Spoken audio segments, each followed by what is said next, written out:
यूनानी दार्शनिक प्लेटो ने कहा था कि अन्याय का सबसे चरम रूप वो है जब शासन अधर्म करते हुए भी न्यायप्रिय होने का ढोंग करे। जब राजसत्ता अपनी प्रजा को नागरिक नहीं बल्कि वोट बैंक की श्रेणियों में बांट दे तो समझ लीजिए राज्य सत्ता उसकी आत्मा को खत्म करना चाहती है। पश्चिम बंगाल में ममता के कुशासन ने न्याय के तराजू को एक तरफ झुका दिया है। हिंदू बहुसंख्यकों को त्रास देने के लिए उनका निर्मम मिशन गजवाए बंगाल चल रहा है। यह मनगढ़ंत बातें या सुनी सुनाई बातें नहीं कर रहे हैं। आज बंगाल जिस स्थिति में है उसकी सच्चाई जब आप जानेंगे तो आपके भी होश फाख्ता हो जाएंगे। आज हम यहां आपको सारे सबूतों और सच्चाई के साथ बताएंगे कि कैसे ममता बनर्जी अपने निर्मम मिशन गजवाए बंगाल के तहत घुसपैठियों पर सरकारी खजाना लुटा रही हैं और बंगाल के बहुसंख्यक हिंदुओं को पलायन करने पर मजबूर कर रही हैं। ये ना तो सिर्फ खबर है और ना ही केवल फैक्ट, ये है अति महत्वाकांक्षी और आत्ममुग्ध ममता बनर्जी का सत्ता के लिए घुसपैठिया वोट बैंक के सामने एक सोची समझी प्रशासनिक आत्मसमर्पण की दास्तान। चलिए अब आंकड़ों और सबूतों के साथ आपको बताते हैं ममता का बंगाल के सरकारी तंत्र का नियोजित इस्लामीकरण की दास्तान।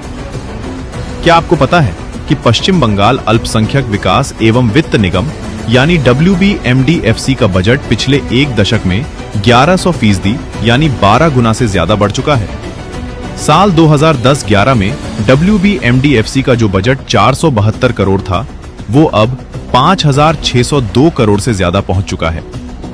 सच्चाई ये है कि ये महज घुसपैठिए मुस्लिम तुष्टीकरण के लिए बंगाल के बहुसंख्यक लोगों की गाढ़ी कमाई की लूट है जिसे ममता बनर्जी अपनी सत्ता लोलुपता के लिए लुटा रही है। इतना भारी भरकम आवंटन तो राज्य के अनुसूचित जाति यानी SC और जनजाति यानी ST कल्याण बोर्डों को भी नहीं मिलता। ये महज शुरुआत है, ममता यही नहीं रुकती है। निर्मम मिशन गजवाए बंगाल के तहत ममता बनर्जी ने 700 से अधिक अनधिकृत मदरसों को सरकारी मान्यता दी है। उन पर बंगाल के बहुसंख्यक करदाताओं का पैसा खर्च किया जा सके, जबकि सरकारी प्राइमरी स्कूलों में 50,000 शिक्षकों के पद खाली पड़े हैं और नियुक्तियां शिक्षा घोटाले की भेंट चढ़ चुकी हैं। ये बंगाल के युवाओं के भविष्य पर मुस्लिम तुष्टीकरण का सबसे बड़ा प्रहार है। अब आपको बताते हैं निर्मम मिशन का तीसरा सबसे बड़ा उदाहरण, वक्फ संपत्तियों का सर्वे। पूरे देश में बंगाल ऐसा राज्य है जहां वक्फ संपत्तियों के डिजिटलीकरण और उन्हें सरकारी संरक्षण देने में सुपर फास्ट तेजी दिखाई गई है ताकि जमीनों के मालिकाना हक को बदला जा सके। वहीं दूसरी तरफ शरणार्थी कॉलोनियों में रहने वाले लाखों हिंदुओं को आज भी पक्के पट्टे के लिए दफ्तरों के चक्कर काटने पड़ते हैं।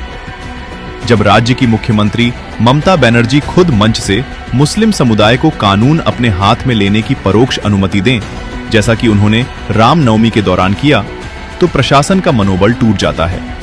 यही कारण है कि बंगाल में नो गो जोन बन रहे हैं, जहां कानून नहीं बल्कि कट्टर पंथ का हुक्म चलता है। ममता की ये निर्मम सरकार अपने मिशन गजवाए बंगाल के तहत बंगाल के सांस्कृतिक और आर्थिक ढांचे को दीमक की तरह चाट रही है। याद रखिएगा, अगर फिर से निर्मम सरकार सत्ता में आती है तो निर्मम मिशन गजवाए बंगाल पूरी तरह से सफल हो जाएगा और हिंदू बहुसंख्यक के लिए बंगाल शमशान भूमि बनकर रह जाएगा। इसलिए इस बार परिवर्तन के संकल्प को मजबूत करना है